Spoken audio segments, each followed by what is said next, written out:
आज की स्टोरी पंकज वाली बात से ही जोड़ देती हूँ कि पता नहीं हमें नौकरी कब मिलेगी। ऐसा बच्चा जो भविष्य में देखता रहता है हमेशा दुखी रहता है। ऐसा इंसान जो प्रेजेंट में जीता है, अपने आज के दिन को वसूल करता है, वो हमेशा सफल होता है। वो जरूर अपने जीवन में कुछ बड़ा हासिल कर पाता है। तो एक जादूगर की कहानी मैं आपको सुनाती हूँ जो पंकज और बाकी बहुत सारे बच्चों को जीवन में बहुत कुछ सिखा सकती है। शायद एक आधे बच्चे को मेरी बात समझ में आ जाए और वो तैयारी का तरीका बदल ले। तो ध्यान से सुनना। एक बार एक जादूगर अपनी जादूगरी की वजह से काफी प्रसिद्ध हो चुका था। दूर दूर तक उसका नाम फैला हुआ था। काफी लोग उसको जानने बूझने लगे थे कि वो एक कमाल का आदमी है। उसकी जादूगरी का कोई तोड़ नहीं, कोई उसकी जादूगरी पे उंगली नहीं उठा सकता।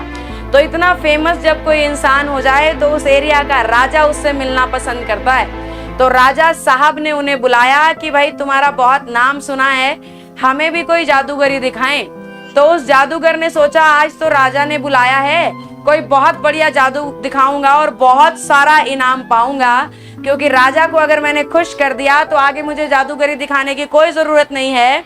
आज का अभी इसी क्षण का जादू मुझे इतना अमीर बना सकता है। राजा को मैं कुछ बिल्कुल हट के कुछ अलग करके दिखाता हूँ जो आज तक मैंने कहीं पर भी ना किया हो, ऐसा जादू करता हूँ। और जैसे ही जादूगर ने अपना जादू शुरू किया और अपने जादू की मदद से उसने राजा का मुकुट गायब कर दिया। और जैसे ही राजा के सर से उसका ताज गायब हो गया, जितने भी सभा में सभापति बैठे थे वो सब जोर जोर से हंसने लगे। और इससे राजा को अपनी बेइज्जती महसूस हो गई और उसने उसी क्षण उस जादूगर को जेल में डालने की बात कही और 7 दिन बाद मृत्यु दंड दे दिया जाए, ऐसे आदेश दे दिए। सिपाहियों ने उस जादूगर को पकड़ा और जेल में डाल दिया। अब जैसे ही उस जादूगर की पत्नी को पता लगा कि भाई राजा ने तो उनको जेल में बंद कर दिया और 7 दिन बाद फांसी देने वाले हैं, तो वो रोती बिलखती जादूगर के पास पहुंची। और जादूगर ने बोला कोई फिक्र की बात नहीं, चिंता मत करो, सबने एक दिन मरना है तो इससे क्या डरना है। अपने आज में विश्वास करो, आज जो तेरे कर्म है तू वो कर, आज जो मेरे कर्म है मैं वो करूंगा। डरने से या रोने से कुछ नहीं होता है, आराम से जियो, खुश रहो। वो इस तरीके की बातें अपनी पत्नी को कहने लग गया। तो उसकी पत्नी ने सोचा मौत को देखकर इसका दिमाग चल बसा है, ये पागलों जैसी बात कर रहा है कि डरो मत, मजे करो, मौज करो, जीवन जियो, खुश रहो। ये क्या पागलों जैसी बात कर रहा है, इसके सर पे मौत चढ़कर बोल रही है, ये मौत का डर इससे बुलवा रहा है। तो पत्नी रोज उससे आती, रोज जादूगर यही कहता, पत्नी रोज रोती और वापस चली जाती। ऐसे दिन बीतते गए और 7वां यानी फांसी का दिन आ गया और राजा जो है उस जादूगर से मिलने आया घोड़े पर सवार होकर। और जादूगर ने देखा कि राजा जो है वो घोड़े से उतर करके मेरे पास आ रहे हैं। और जैसे ही वो जादूगर के पास पहुंचे, जादूगर जोर जोर से रोने लग गया। जादूगर फूट फूट के रोने लग गया। उसकी आंखों से बहते आंसू देखकर राजा ने हंसते हुए पूछा क्या हुआ, उस दिन तो बड़ी जादूगरी दिखा रहा था, आज तू मौत से डर गया।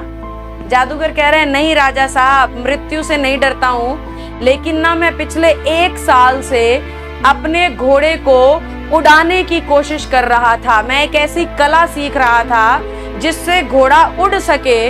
अब मेरे वो पिछले दिनों की गई मेहनत बर्बाद हो जाएगी, क्योंकि मैं बहुत करीब था। मैं उस जादूगरी को लगभग सीख चुका था जिसकी मदद से मैं घोड़े को उड़ा पाऊं। लेकिन अब क्योंकि आप मुझे फांसी पर लटका देंगे तो मेरी वो सीखी हुई कला जो है वो बर्बाद हो जाएगी, मेरे साथ ही मर जाएगी। तो मेरे बाद कोई भी घोड़ा उड़ाने वाली कला नहीं कर पाएगा। तो राजा ने मन ही मन सोचा अगर ये घोड़े को उड़ाने वाली कला मुझे सिखा दे या घोड़ा इसको उड़ाना आ जाए तो ये मेरे बड़े काम का आदमी है। मैं कहीं भी किसी भी क्षेत्र को बड़े सेकंडों में, कुछ मिनटों में ही जीत लूंगा। कहीं के भी युद्ध को मैं हासिल कर सकता हूँ। तो राजा के मन में लालच आ गया और उसने कहा कि मैं तुम्हें 1 साल का समय देता हूँ। 1 साल में तुमने उस घोड़े को उड़ाना सीख करके मेरे पास वापिस आना है, फिर मैं तुम्हें मृत्यु दंड दूंगा। तो जादूगर बहुत खुश हुआ, अपने घोड़े को लिया और घर पहुंच गया। जो राजा ने उन्हें घोड़ा दिया था कि ये उड़ता हुआ आपने मुझे वापस देना है 1 साल के बाद। तो जादूगर बड़ी खुशी से अपने घर पहुंचता है और उसकी पत्नी और सारे रिश्तेदार शोक मनाने लग रहे हैं, क्योंकि उनको तो जहां तक पता था 7वें दिन फांसी होने वाली थी और जादूगर सही सलामत घर पर लौट आया तो सभी देखकर काफी हैरान थे और खुश भी थे और पूछना चाहा उन्होंने।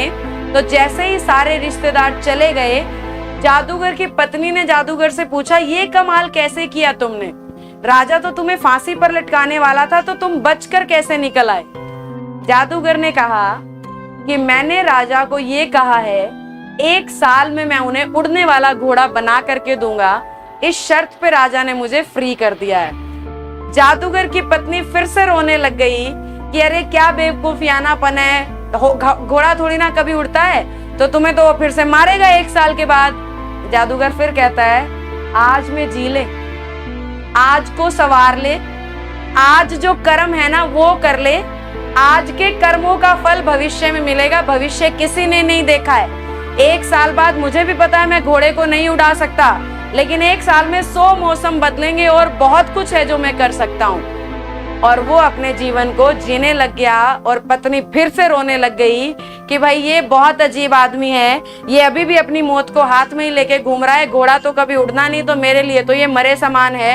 1 साल बाद मरेगा तो आज ही मैं इसको मरा हुआ मान लेती हूँ। उसकी पत्नी है यहाँ पे बुरा नेगेटिव सोचने वाले लोगों में से, भविष्य पर निर्भर करने वाले लोगों में से, और जादूगर है कि आज के हिसाब से जिए। 6 महीने में उस राजा का देहांत हो जाता है। 6 महीने में राजा किसी बीमारी से ग्रसित होता है और उसकी मौत हो जाती है। अब कहाँ का घोड़ा, कहाँ का राजा और कहाँ की मृत्यु? समय उसके पास 1 साल था, तो कोई मृत्यु दंड देने वाला अब उसको जीवित नहीं रहा। तो ये कहानी हमारे बच्चों को सिर्फ इतनी ही बात सिखाती है, कल से डरने की बजाय, कल क्या होगा इससे घबराने की बजाय, आज क्या कर सकते हो ये सोचो। क्योंकि आज जो करोगे ना, वही आपका आने वाले कल का परिणाम होगा।